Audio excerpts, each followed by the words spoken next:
How long ago?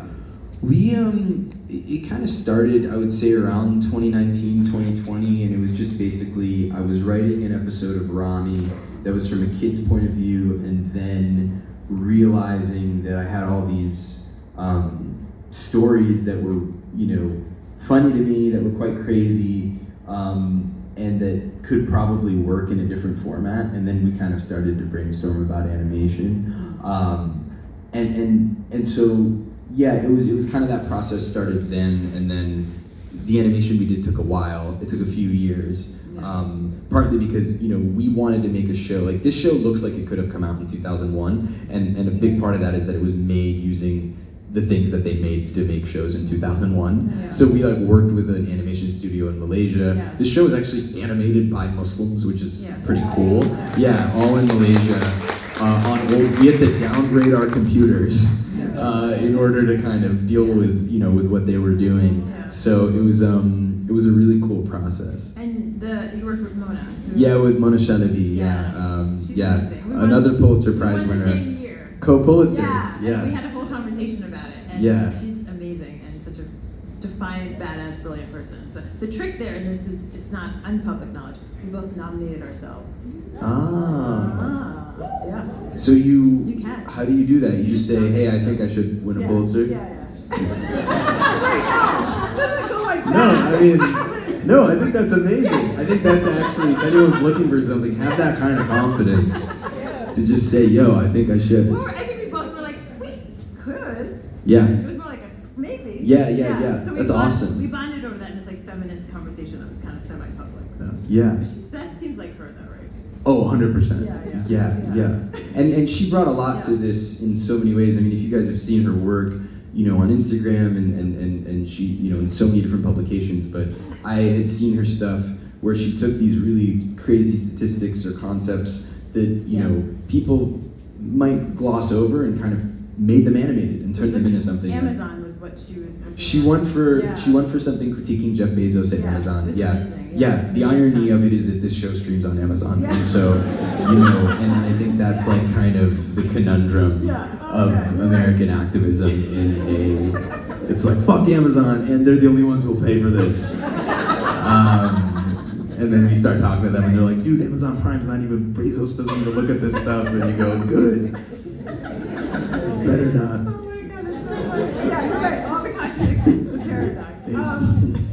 So Rumi is a middle schooler, and so I read that one of the reasons why, because that's they at least experience life under kind of hyper surveillance. Yeah. And so that becomes both true and also a metaphor for what's about to come, at least starting the second episode. So why age him up from I know it's not you, so I want to make that distinction, but why middle school? What that moment of transformation, and then how did you conceive of this character? Because if you watch the whole episode, his innocence and youthfulness, the whole series is really important. Yeah. By the end. Yes. Yeah. His innocence is tested. I think 13 is 12, 13. That pocket that he's in is already just such a. I love this idea that everything when you're that age feels like it's national security. It all feels important. It all feels like you have a crush on somebody, that is the most important thing. You think the whole world knows about it. And this idea that there actually would be a global opinion on your life, for real, there's this exaggeration you have, but then, no, actually there isn't an exaggeration, there is an FBI guy across the street, and I think this is something that, there's this filmmaker, Asya Bundai, she made this amazing film called The Feeling of Being Watched, and it's a documentary about a community in Chicago where people actually kind of started to lose their minds because they were like, I think I'm being followed. I think there's a camera. I think I think that car has been parked there for a while, this, that, and that. 20 years go by, everything, they were right.